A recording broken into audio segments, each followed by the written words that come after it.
जल्दी करो, नाटक कम। कितनी गंदी पिक्चर है। बहुत अच्छी फिल्म है, चलो तो सही। तुम्हें कोई और फिल्म नहीं मिली मुझे दिखाने के लिए? इस फिल्म में बुराई क्या है ये बताओ तुम। मुझे नहीं अच्छी लगती ऐसी भूतिया डरावनी फिल्में। तुम्हें पसंद नहीं है या डर लगता है? मुझे कोई डर वर नहीं लगता है, समझे? हाँ। और वैसे भी ना ये आत्मा वात्मा कुछ नहीं होता। तुमसे अगर ये बोला जाए फिल्म तुम्हें अकेले देखनी है, अकेले देख सकती हो? हाँ। अरे जरा पास तो आओ। तुम्हें पता है अंग्रेजी हॉरर फिल्म के डायरेक्टर के साथ क्या हुआ था जब उसने अपनी ही फिल्म अकेले देखी थी? मालूम है क्या हुआ था। तभी मैं डरने वाली नहीं हूँ, समझे? और ना ही मुझे दिल का दौरा पड़ने वाला है। लेकिन तुम्हें नहीं लगता कि जब एक लड़का लड़की फिल्म देखने आते हैं तो उनको रोमांटिक फिल्म देखनी चाहिए, ना कि ऐसी भूतिया पिक्चर? अगली बार तुम्हें रोमांटिक फिल्म दिखाऊंगा। वो तुम्हारा फेवरेट हीरो क्या नाम है? अरमान कुमार। खुश? हाँ खुश। जल्दी करो। वैसे भी ना हॉरर हो या रोमांटिक हो, लेकिन पैसे तो वसूल होने चाहिए। सही बात है।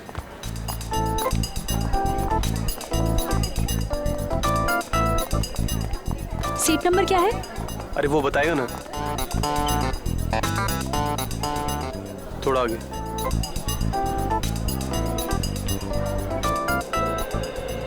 चेतावनी, आतंकवाद से लड़ने में हमें सहयोग दें। किसी भी भीड़ भाड़ वाली जगह पर अगर कोई लावारिस बड़ी चीज दिखे तो तुरंत हमें सूचित करें। वो लावारिस बड़ा वाहन या बैग एक बॉम्ब भी हो सकता है। फिल्म का आनंद लेने से पहले अपनी सीट के नीचे जरूर चेक करें।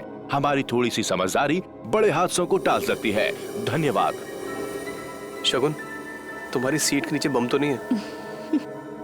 मोहन, तुम्हारे मजाक भी ना बिल्कुल तुम्हारी तरह बोरिंग हो गए हैं। अरे मैं तो अच्छे नागरिक का फर्ज निभाने की बात कर रहा था। तुम्हें नहीं देखना तो मत देखो, मैं देख लेता हूँ।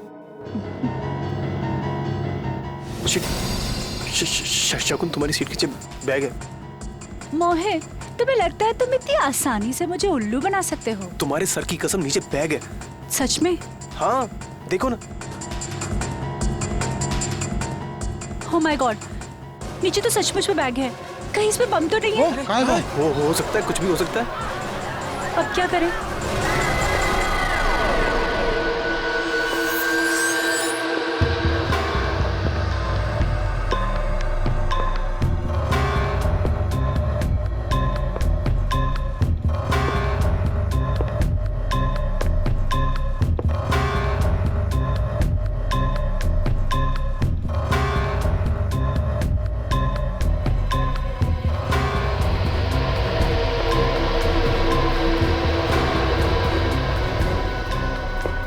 देखते हैं इस बैग में किस तरह का बम है।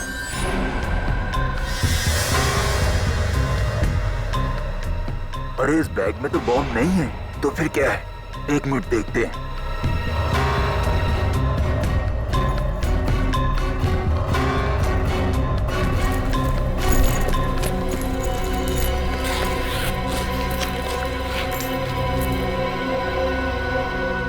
अरे ये क्या?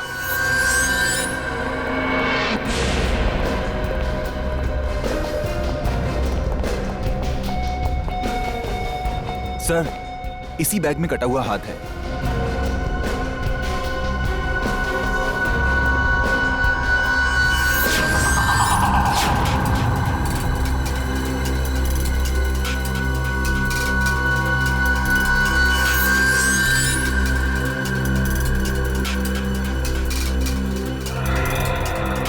पिछला शो खत्म होने के बाद थिएटर की साफ सफाई नहीं करते हो क्या? करवाया था सर, पर उस वक्त ये बैग यहाँ नहीं था। शायद शो शुरू होने से कुछ ही मिनटों पहले किसी ने रख दिया। किसी ने लाश को पहले काटा है, छोटे छोटे टुकड़े किए हैं और अब वो उन टुकड़ों को ठिकाने लगा रहा है। इस हाथ को यहाँ पे रखा है। शायद शरीर का बाकी सब यहीं कहीं होगा। सर चेक करना।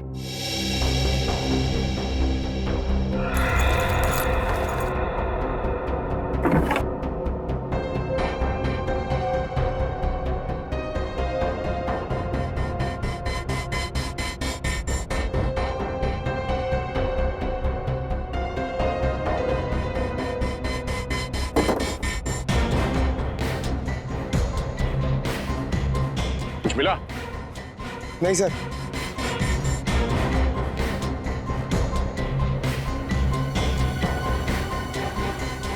एक बात बताइए सर, ये सिनेमा हॉल अजीब जगह नहीं लगती आपको हाथ छुपाने के लिए? हाँ सर, अक्सर खूनी जंगलों में या ऐसी कोई सुनसान जगह पर लाश को ठिकाने लगाते हैं।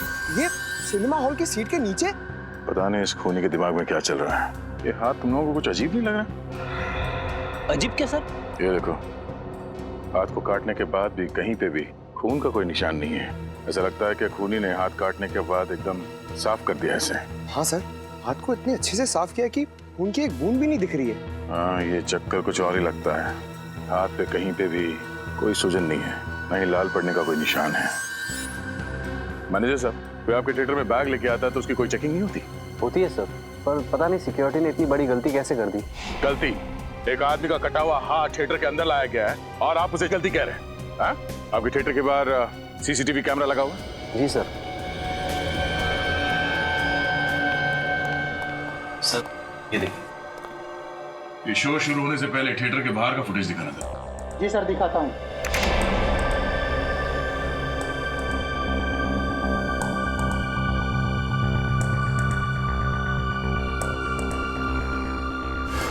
अरे सर, ये वही वाला बैग है जो हमें थिएटर के अंदर मिला था। ये है वो आदमी जो कटा हुआ हाथ थिएटर के अंदर छोड़ के गया। तो एक काम करना, ये आदमी थिएटर से कितने बजे बाहर निकला वो दिखाओ।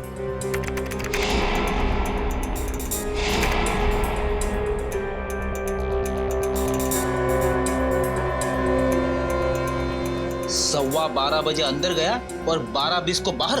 5 मिनट में अपना काम कर गया ये। मगर जाते जाते अपना खूबसूरत चेहरा दिखा के गया है। अब ये नहीं बचेगा। इसके हाव भाव से लगता नहीं है घबराया हुआ है। कहीं ये पेशेवर खूनी तो नहीं है? पता चल जाएगा।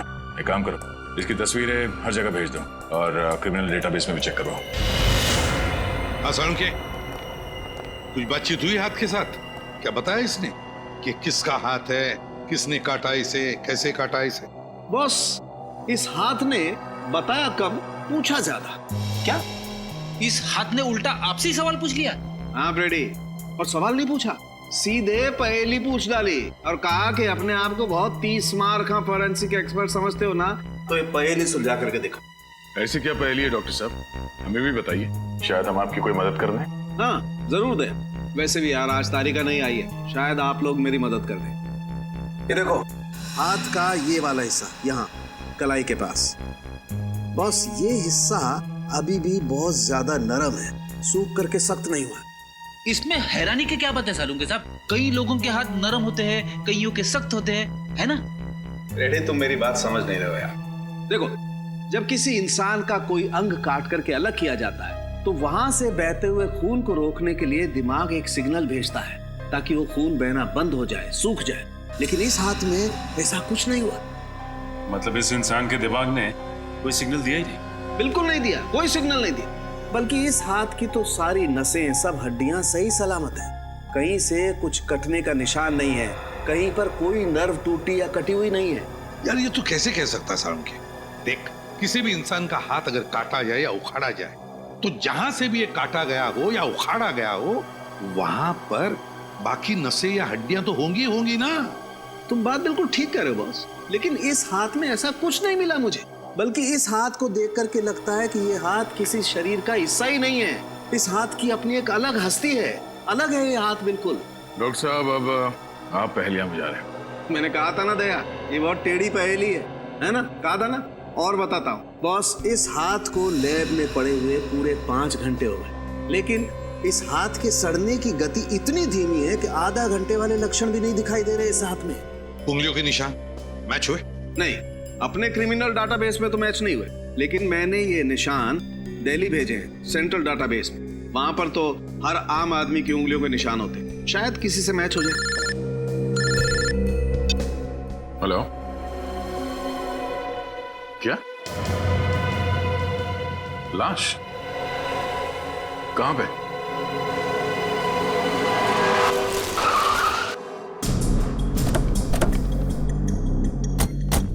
यही जगह बताई थी ना उस आदमी ने?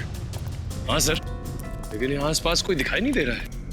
कमाल है, जिस आदमी ने फोन किया खुद ही गायब है। सर कहीं उसी ने तो फोन नहीं किया? हो तो सकता है।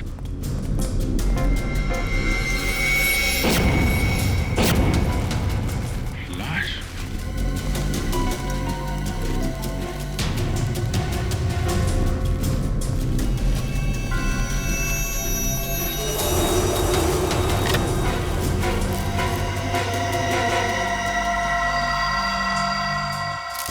ये तो वही आदमी है जो सिनेमा हॉल में बैग में कटा हुआ हाथ रखने गया था। सर अभी तक हम सोच रहे थे इसने किसी का खून कर दिया, लेकिन यहाँ पे तो किसी ने इसे ही मार दिया। चाकू मारा है। पता नहीं क्या चल रहा था इस आदमी के दिमाग में। सिनेमा हॉल में कटा हुआ हाथ रखने गया और यहाँ पे खुद शिकार हो गया। सर हो सकता है इसने हाथ काटा ही ना हो और इस जुर्म में इसका कोई संबंध भी ना हो। संभावनाएं तो बहुत कुछ है, लेकिन पता तभी लगेगा जब हमें इस आदमी की पहचान मालूम होगी। इसके जेब में देखो, कोई मोबाइल, पर्स वगैरह? नहीं सर, कुछ भी नहीं। खून के छींटे। ये देखा, ये इस तरफ जा रहा है। यहाँ पे इतना सारा खून पड़ा हुआ है, इसका मतलब इस आदमी को यहाँ पे चाकू मारा गया। लेकिन सर अगर उसने इस आदमी को यहाँ पे मारा है तो ये यहाँ से वहां तक गया कैसे? वो चाहता तो उसको यहाँ पे भी मार सकता था। हो सकता है जब खूनी ने इसे चाकू मारा हो तो किसी ने उसे देख लिया हो और खूनी यहाँ से भाग गया, और ये आदमी यहाँ से रेंगते रेंगते यहाँ तक आया और यहाँ पे इसने अपना दम तोड़ दिया। जब इसे चाकू लगा होगा तो ये मदद के लिए चीखा चिल्लाया होगा। किसी ने इसकी चीख सुनी कैसे नहीं? एक काम करो, जरा यहाँ आसपास जितने भी लोग रहते हैं सबको बुलाओ, इकट्ठा करो। हम सच कह रहे साहब, हमने ना कुछ देखा ना कुछ सुना। बकवास कर रहे हो तुम। एक आदमी का खून हो गया, तड़प तड़प के मर गया वो, और किसी ने कुछ देखा नहीं है, ना ही कुछ सुना। ऐसा कैसे हो सकता है? तुम इधर आओ, इधर आओ, इधर आओ। क्या बात है, कुछ कहना चाहते हो? नहीं साहब। तो फिर पसीने क्यों निकल रहे? साहब गर्मी बहुत है इसलिए। गर्मी बहुत है? बारिश हो चुकी है, मौसम ठंडा है और तुम्हें पसीना निकल रहा है। देखो, जो कुछ जानते हो चुपचाप बता दो। तुम्हें फोन किया था ना? हाँ साहब। तो फिर भागे क्यों? यहाँ पे रहना चाहिए था ना तुम्हें। साहब मैं डर गया था, मैंने सोचा फोन करके मैंने कोई गलती कर दी। मैं सीआईडी के लफड़े में नहीं पड़ना चाहता था साहब। सीआईडी को फोन करके तुमने कुछ गलत नहीं किया है, सिर्फ अपना फर्ज निभाया तुमने। अगर इस आदमी की जगह तुम्हारा कोई रिश्तेदार, तुम्हारा परिवार का कोई आदमी होता तब भी तुम यही करते, मदद करते कि नहीं? हाँ साहब। बताओ क्या देखा तुमने? कल रात की बात है साहब। रुक जाएंगे। तेरा भांडा बहुत जल्दी पूरी दुनिया के सामने फूटने वाला है। क्या करेगा, क्या करेगा? मार दूंगा तुझे, इससे पहले कि सीआईडी मुझ तक पहुंचे खत्म कर दूंगा तुझे। अरे क्या क्या कर रहे हो? अरे रुको। अरे भाई साहब, अरे क्या हुआ? रुके भाई साहब, अभी एम्बुलेंस बुलाता हूं मैं। ये तो मर गया, अब क्या करूं मैं? उस आदमी ने बाएं हाथ से चाकू मारा था? हाँ साहब। सर के आदमी जिंदा तो नहीं है जिसका कटा हुआ हाथ हमें थिएटर में मिला था? बाद में उसने इस आदमी का खून कर दिया। ये तो तभी पता चलेगा जब वो आदमी हमें मिलेगा। Hello, okay okay okay okay, thank you very much. उस आदमी का पता चल गया है, वो एक बिजनेसमैन है और उसका नाम सौरभ है।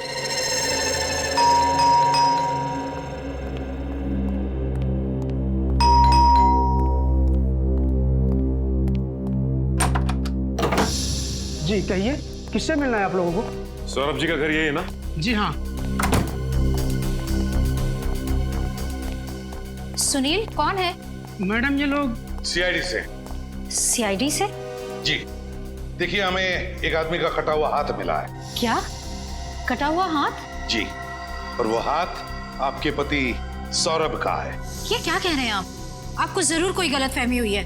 नहीं मैम, हमें कोई गलतफहमी नहीं हुई। उस कटे हुए हाथ के उंगलियों के निशान आपके पति सौरभ की उंगलियों के निशान के साथ मैच होते हैं। ये कैसे हो सकता है? एक मिनट रुकिए, मैं सौरभ को बुलाती हूँ। सौरभ! क्या हुआ रीमा? ये सीआईडी वाले हैं। सीआईडी? और इनका कहना है कि इन्हें कटा हुआ हाथ मिला है जिसपे आपकी उंगलियों के निशान है। What nonsense! मेरे हाथों को कुछ नहीं हुआ, आप देख सकते हैं। सर ऐसा कैसे हो सकता है? हमें जो कटा हुआ हाथ मिला था उसके उंगलियों के निशान और इनके हाथों की उंगलियों के निशान मैच कैसे हो सकते हैं? वही तो, दो अलग अलग लोगों की उंगलियों के निशान एक जैसे कैसे हो सकते हैं? ये आप लोग क्या कह रहे हैं? मेरी कुछ समझ में नहीं आ रहा। सौरभ जी, आप प्लीज हमारे साथ हमारे सीआईडी के फोरेंसिक लैब चलिए, हम आपकी उंगलियों के निशान चेक करना चाहते हैं। अजीब मुसीबत है, आप देख सकते हैं कि मेरे हाथों को कुछ नहीं हुआ, फिर मेरे फिंगरप्रिंट्स लेने का क्या मतलब? फिर भी प्लीज आप हमारी मदद कीजिए, हम ये पता लगाना चाहते हैं कि वो कटा हुआ हाथ है किसका और उसकी उंगलियों के निशान आपकी उंगलियों के निशान के साथ कैसे मैच होते हैं, क्यों मैच होते हैं? और कितना वक्त लगेगा? 2 मिनट। अभी डीएनए रिपोर्ट आ रही है। प्लीज थोड़ा जल्दी कीजिए, मेरी एक बहुत ही जरूरी मीटिंग है। हांगकांग से कोई डेलीगेट्स आए हैं, आप तो जानते हैं वो लोग टाइम के कितने पक्के हैं। सौरभ जी, आप चिंता मत कीजिए, आप अपनी मीटिंग के लिए सही वक्त पर पहुंच जाएंगे, समझे? सिर्फ इतना बताइए, क्या आप इस आदमी को जानते हैं? नहीं सर, कौन है ये आदमी? ये वही आदमी है जिसने ये कटा हुआ हाथ थिएटर में छोड़ दिया था। ओह माय गॉड, क्या हुआ सोलंकी? बॉस, ये डीएनए रिपोर्ट का मेल आ गया है। आप इसके लिए चौंके क्योंकि आपको पता चल गया कि ये हाथ मेरा नहीं है, करेक्ट? भाई साहब, मैं इसलिए चौंका कि मुझे पता चल गया कि ये हाथ है तो आप ही का। क्या? और सिर्फ वो हाथ ही नहीं, इसके फिंगरप्रिंट्स और उसकी डीएनए रिपोर्ट, ये भी आप ही से मैच करती है। क्या? ये आप क्या कह रहे हैं?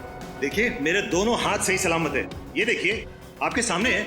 इनमें से कोई भी हाथ आपको नकली लग रहा है? नहीं, मानता हूं, मैं मानता हूं कि ये दोनों हाथ आपके सही सलामत हैं, ये दोनों हाथ नकली नहीं है। लेकिन जैसे ये बात सही है, वैसे ही वो भी बात सही है कि वो जो हाथ है वो भी आप ही का है। इसका मतलब मेरे 3 हाथ हुए। देखिए, मेरे पास आपकी बातों के लिए टाइम नहीं है। प्लीज, मुझे देर हो रही है अपनी मीटिंग के लिए, सो प्लीज एक्सक्यूज मी। क्या मैं जा सकता हूं? आप जा सकते हैं, लेकिन अगर जरूरत पड़े तो हम आपको फिर से बुला लेंगे, ठीक है? ठीक है, जाइए। Thank you. डॉक्टर साहब, ये क्या चक्कर है? किसी इंसान के 6 उंगलियां होती है, ये तो हमने देखा है, तो किसी इंसान के 3 हाथ? हाँ यार दया, बात मेरे भी समझ में नहीं आ रही कि आखिर ये चक्कर क्या है।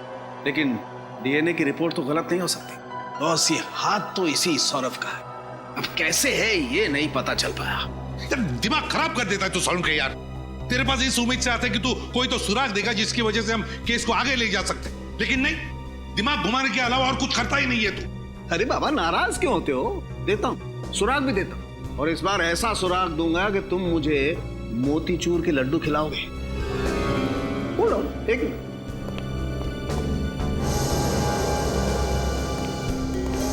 ये देखो, क्या ये? Memory chip. जी हाँ, ये मेमोरी चिप पता है मुझे कहां से मिली? कहां से मिली? ये यहां इस आदमी के कंधे पे से। ओह, ये आदमी कंधे पे इस चिप को छुपा के घूम रहा है। मतलब इस चिप में कोई गहरा राज छुपा हुआ है। बिल्कुल, और क्या गहरा राज छुपा हुआ है ये हम इस चिप को कंप्यूटर में लगा के देखते हैं। आइए।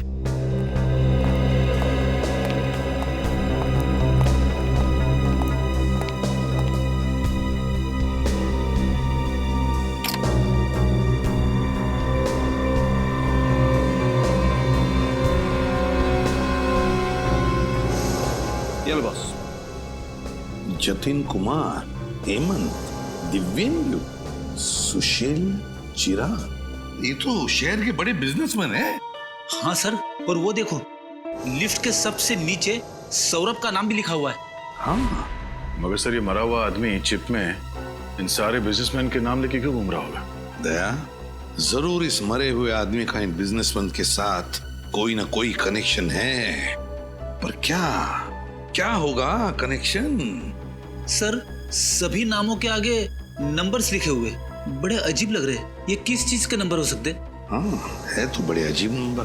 लगता है ये किसी खुफिया बैंक अकाउंट के नंबर्स हैं, किसी विदेशी बैंक के। हाँ सर, इस आदमी ने इन सारे बिजनेसमैन के काले धंधे का भांडाफोड़ करने की सोची होगी और इसीलिए मारा गया।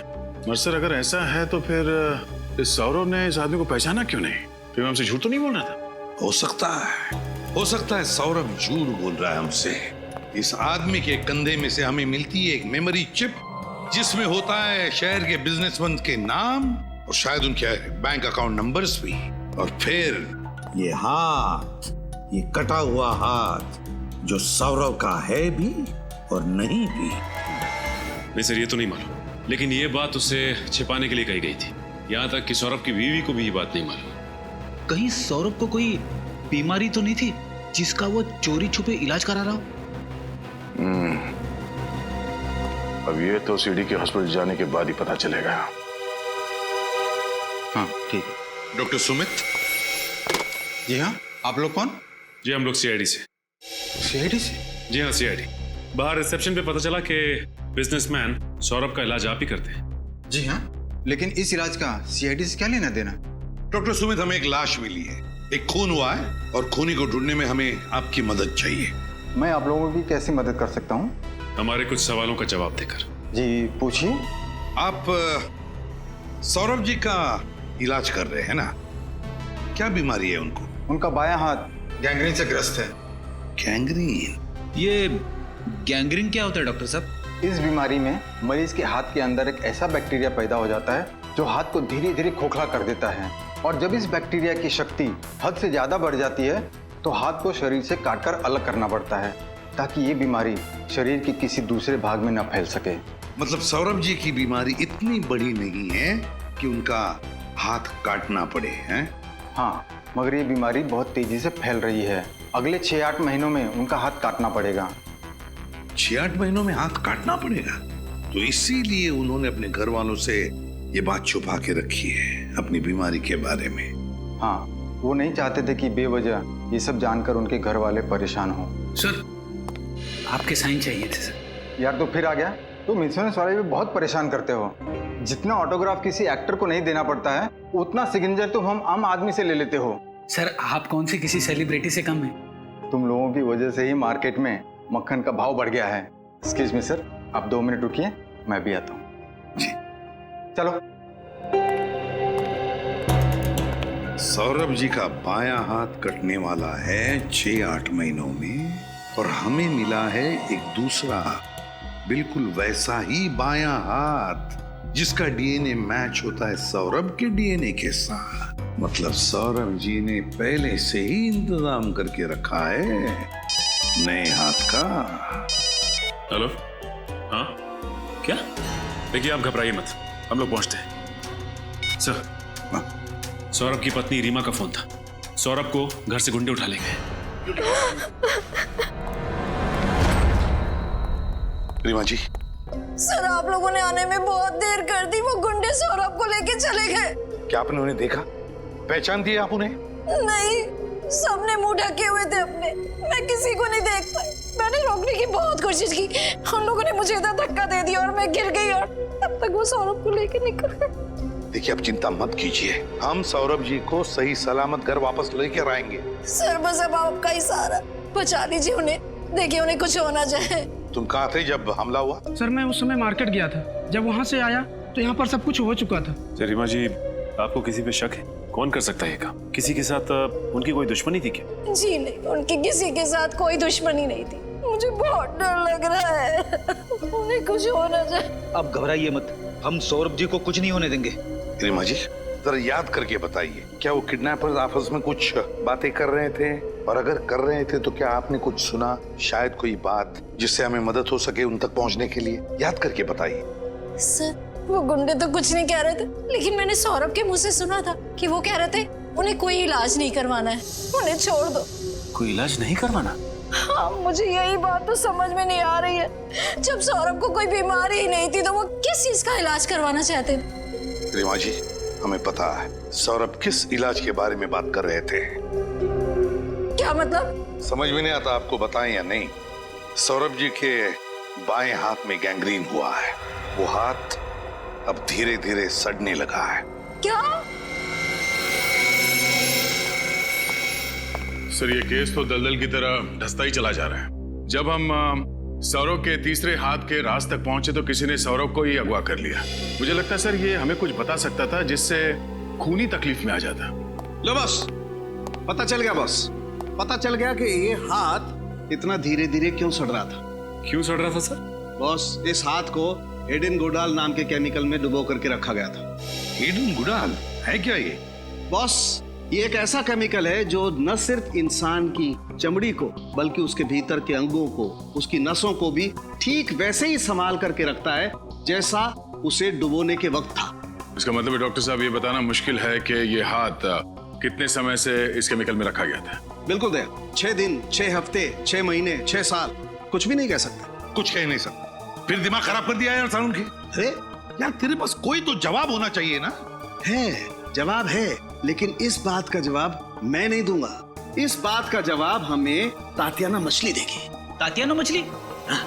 अब क्या मछली जवाब देगी सालों के साथ? अरे यार पेडी, मछली कभी जवाब देती है क्या? अरे तो आप ही ने कहा ना मेरा कहने का मतलब ये है कि इस बात का जवाब तातियाना मछली में है। तो सर फिर देर किस बात की बताइए। बॉस, तातियाना मछली एक बहुत खास किस्म की डिश होती है और मुझे इस आदमी के पेट में इस मछली के अंश मिले। तो इसका मतलब है इस आदमी ने मरने से पहले ये तातियाना मछली खाई थी। बिल्कुल, और वो भी मस्टर्ड सॉस के साथ। और जहां तक मेरी जानकारी है, इस शहर में इस तरीके की डिश बहुत ही कम रेस्टोरेंट्स में मिलती है। तो हमें पता लगाना पड़ेगा कि शहर में ऐसे कितने होटल्स हैं जहां पर ये तातियाना मछली मिलती है। एक्सक्यूज मी, रेस्टोरेंट का मैनेजर कौन है? मैं हूँ। ये आपके यहाँ तातियाना मछली मिलती है क्या? तातियाना मछली? जी जी नहीं, हमारे यहाँ पर पातानो मछली मिलती है। ये आदमी क्या आपकी रेस्टोरेंट में आया था? जी नहीं। Thank you. कुछ पता चला? नहीं सर, कुछ पता नहीं चला। कुछ पता नहीं चला सर। अच्छा, वो सामने रेस्टोरेंट है, उसमें देखते हैं।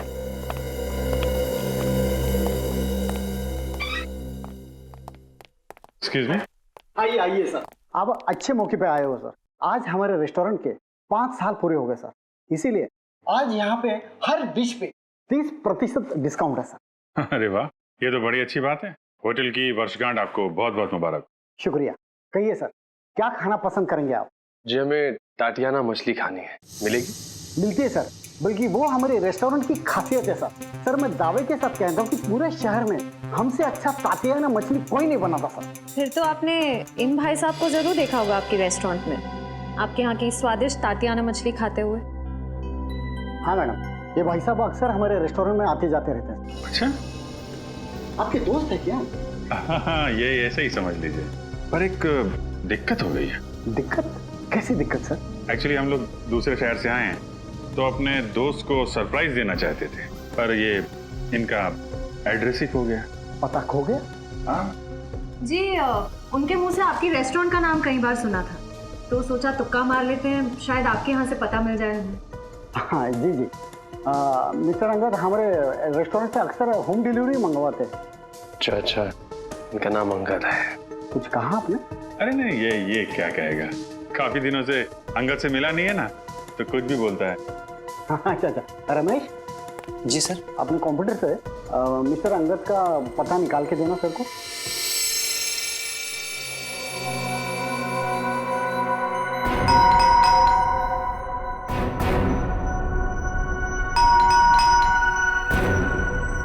दरवाजा खोल ले, खोलो।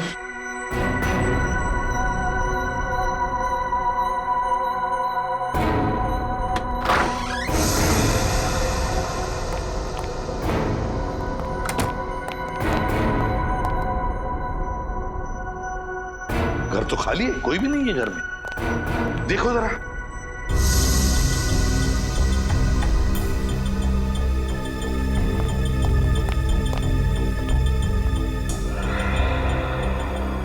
ये देखिए सर, यहाँ पे बुक्स पड़ी हुई हैं, और वो भी साइंस की।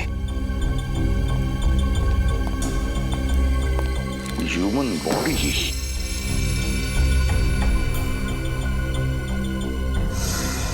DNA replication standard facts.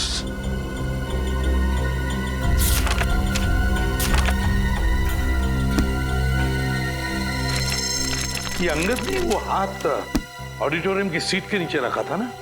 हाँ सर। उस हाथ का डीएनए सौरभ के डीएनए के साथ मैच भी हुआ था। हाँ।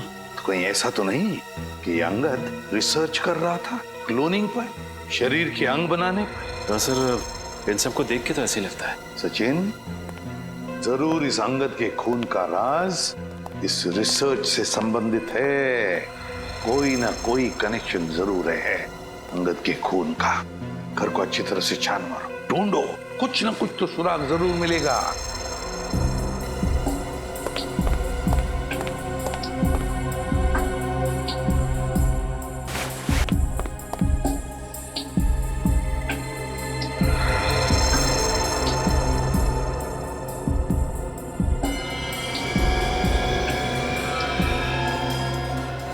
सर, आप रेडी? कुछ मिला है? ये देखिए, कार्ड होल्डर। कार्ड होल्डर इस पेंटिंग के पीछे था।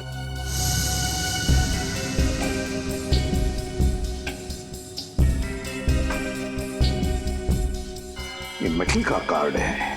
ये कोई मामूली कार्ड नहीं लगता। मामूली तो नहीं है फ्रेडी, ये कोई खास कार्ड है, किसी खास चीज का कार्ड, और इसीलिए तो इतना छुपा के रखा है इसे इस पेंटिंग के पीछे। तो ये आदमी इस कार्ड का इस्तेमाल किस चीज के लिए करता होगा? कोई तो चीज है इस घर में, शायद कोई अलमारी, कोई दरवाजा, कोई ड्रॉर जो खुलता है इस कार्ड से। ढूंढो घर को अच्छी तरह से, देखो है कोई ऐसी जगह जहां पे एक कार्ड लग सकता है।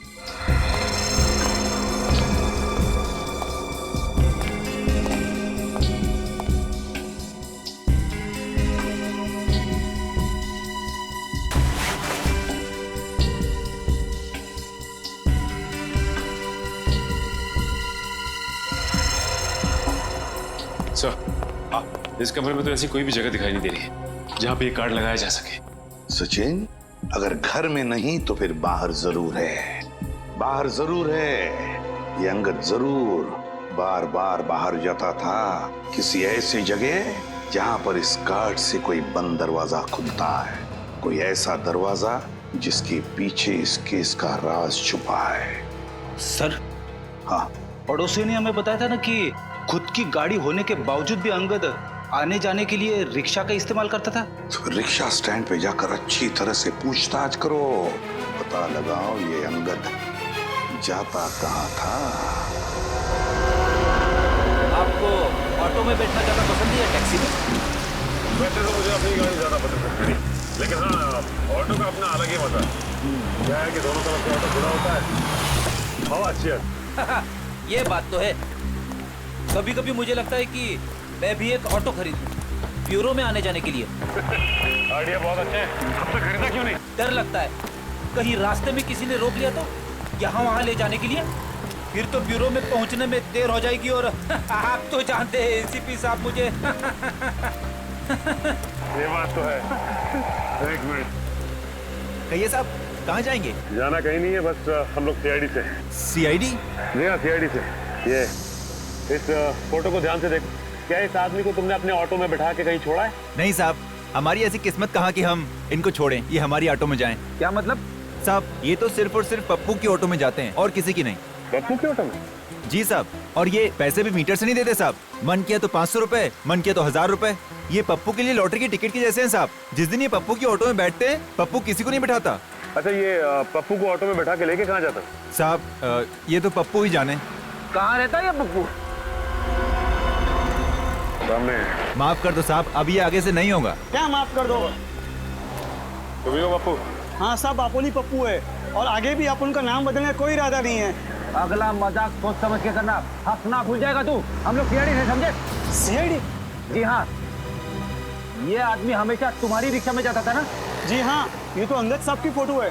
अब ये बताओ कि ये आदमी तुम्हारी रिक्शा में बैठ के कहाँ जाता था? अब क्या बताओ साहब, जहाँ मूड होता था वहाँ चले जाते थे, कहीं फिल्म देखने तो कहीं किसी और जगह। अरे लेकिन कोई तो ऐसी खास जगह होगी जहाँ ये जाता था अक्सर। हाँ साहब, एक जगह तो है। कौन सी जगह? महिमा क्लिनिक। महिमा क्लिनिक? जी हाँ साहब। कहाँ पे है ये महिमा क्लिनिक?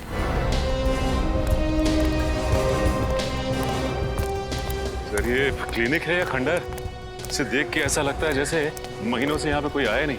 ऐसे कैसे हो सकता है सचिन? रिक्शा वाला तो कह रहा था कि अंगद हर रोज यहाँ पे आता है।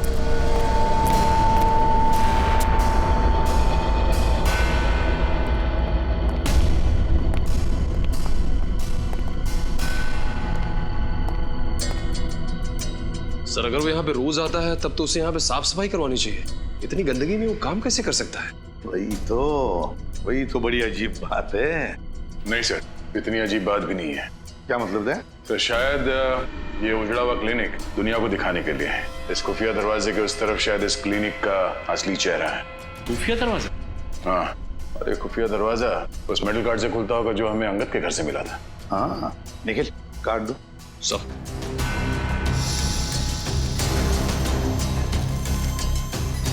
देखो जरा दया, कहीं तो इसका स्लॉट होना चाहिए फिर तो।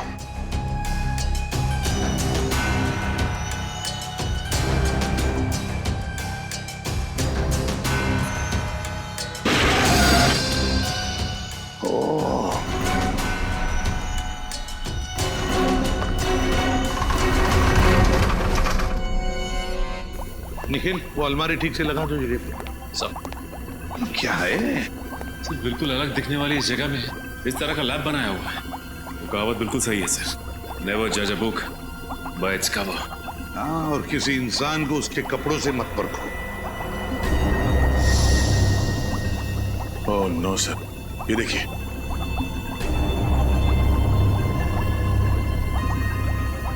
माय गॉड, पहले कटा हुआ हाथ, कटी हुई टांग। सिर्फ कटी हुई टांग नहीं सर, शरीर के और भी कई कटे हुए अंग पड़े हैं यहाँ पे।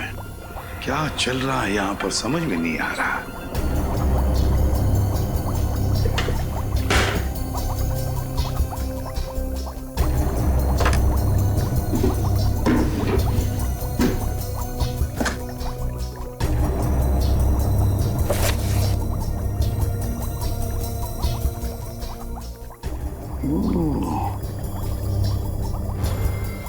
ये है सारा चक्कर। क्या हो सर?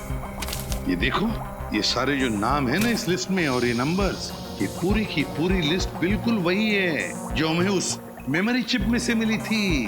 वही लिस्ट है ये। इसका मतलब जो बिजनेसमैन के नाम के आगे जो नंबर्स लिखे थे वो नंबर्स।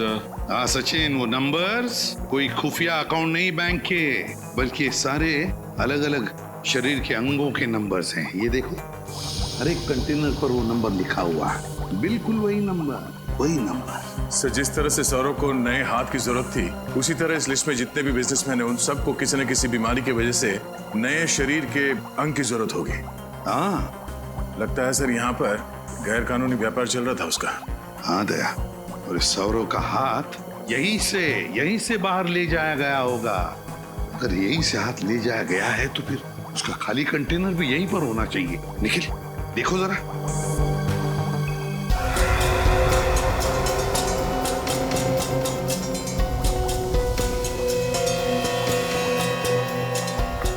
सर हाँ, ये रहा वो खाली कंटेनर।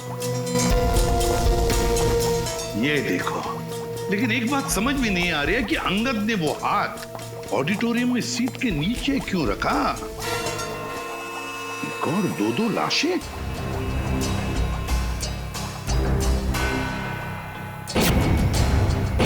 दो लाशें, पलटाओ जरा।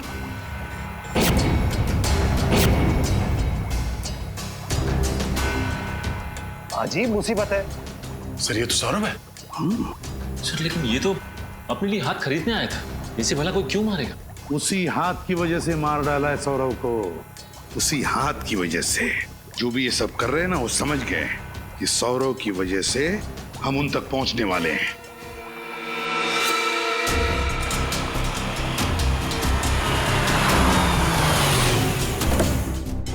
सीआईडी वाले सौरभ को ढूंढते ढूंढते यहाँ कभी भी पहुंच सकते हैं, इसलिए हमें इसी वक्त अपना सारा सामान बांध के निकलना होगा। अगर बॉस सीआईडी वाले यहाँ आ गए तो मार डालो एक एक को, कोई भी यहाँ से बच के निकलना नहीं चाहिए।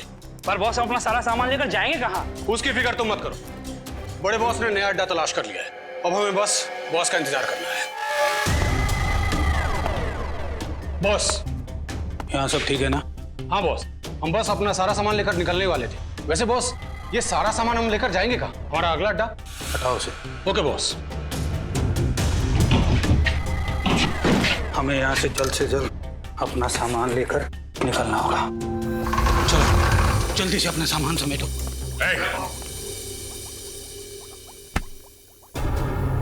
अपने पापों का पूरा हिसाब नहीं देगा हमें? है? मुझे अपने काम में कोई बुराई नजर नहीं आती। जिन लोगों के पास हाथ नहीं होते उन्हें हाथ देते थे, जिनके पास पैर नहीं होते थे उन्हें पैर देते थे, जिनकी किडनी फेल हो जाती थी उन्हें किडनी, जिनका लीवर खराब हो जाता था उन्हें लीवर। हाँ, आप भी बताइए कि अपंग लोगों की जिंदगी को बेहतर बनाना कोई जुर्म है क्या? तुम अपंग लोगों के शरीर को नए अंग देने के लिए दूसरे लोगों के हाथ पैर काट लेते हो, ये कहाँ का इंसाफ है? हम किसी के हाथ पैर नहीं काटते थे, बल्कि वैज्ञानिक तरीके से हम हाथ पैर उगाते थे, उनका क्लोन बनाते थे। इसीलिए तो सौरभ के नए हाथ का डीएनए उसके साथ मैच करता था। मगर गैर कानूनी है ये इलाज, समझे? गैर कानूनी, ना सिर्फ हमारे देश में बल्कि पूरी दुनिया में। इसीलिए तो ये काम मैं चोरी चुपके किया करता था। पहले मैं इंश्योरेंस एजेंट बना ताकि मैं बीमार अमीर लोगों को ढूंढ सकूं जो मुझे एक अंग के लिए करोड़ों रुपए दे सके, और फिर मैं अपनी इसी लैब में उनके लिए शरीर के नए अंग बनाता था। और इस काम में अंगद तुम्हारा साथ देता था। हाँ, पहले तो सब कुछ बहुत अच्छा चल रहा था, फिर एक दिन अचानक पता नहीं क्यों अंगद के अंदर का लालच जाग उठा। अंगद, सब ठीक चल रहा है ना? हाँ बॉस, सब ठीक ठाक चल रहा है। वेरी गुड, लगे रहो। देखना एक दिन मैं अपने इस गैर कानूनी इलाज के दम पर पैसों का बहुत बड़ा महल खड़ा कर लूंगा। वाह, अपने लिए पैसों का महल और हमारे लिए झोपड़ी। लेकिन ये तो बहुत नाइंसाफी हुई ना। मतलब ये कि अब हमें आपके फेंके हुए टुकड़े नहीं चाहिए, पार्टनरशिप चाहिए हमें, और वो भी पूरी 50-50 की साझेदारी। हो, तो तुम्हें साझेदारी चाहिए? अरे ऐसा बोलना था ना यार, शर्मा क्यों रहा था? देखा अंगद, मैंने क्या कहा था? मुकुंद भाई कितने दरिया दिल है। पार्टनरशिप की बात सुनकर नाराज नहीं होंगे? मैं क्यों नाराज होने लगा भला? हाँ? अरे तुम दोनों के बिना ये काम हो सकता है क्या? आजा मेरे पार्टनर, मेरे गले लग जा। पार्टनर बोल अंगद, तुझे भी पार्टनरशिप चाहिए या जितना मिल रहा है उसमें खुश है तू? अरे ये क्या किया तुमने? रवि का खून कर दिया तुमने। मैं तुम्हें छोड़ूंगा नहीं, पूरी दुनिया के सामने तुम्हारा भांडा फोड़ दूंगा मैं। हे अंगद, रुक जा दो। और इसीलिए अंगद ने वो हाथ उस ऑडिटोरियम की सीट के नीचे छुपा दिया ताकि तुम्हारी ये पाप की लंका भस्मसात हो जाए। हैं? जब सौरभ को यह पता चला कि उसका नया हाथ आप लोगों के हाथ में लग चुका है तो वो मुझे धमकाने लगा, तो इसीलिए मुझे उसे भी अपने रास्ते से हटाना पड़ा। एक तरफ अपंग लोगों के लिए नए अंग बनाने की बात करते हो और दूसरे तरफ 3-3 लोगों की जान लेते हो। तुम्हें तो फांसी ही होगी, फांसी।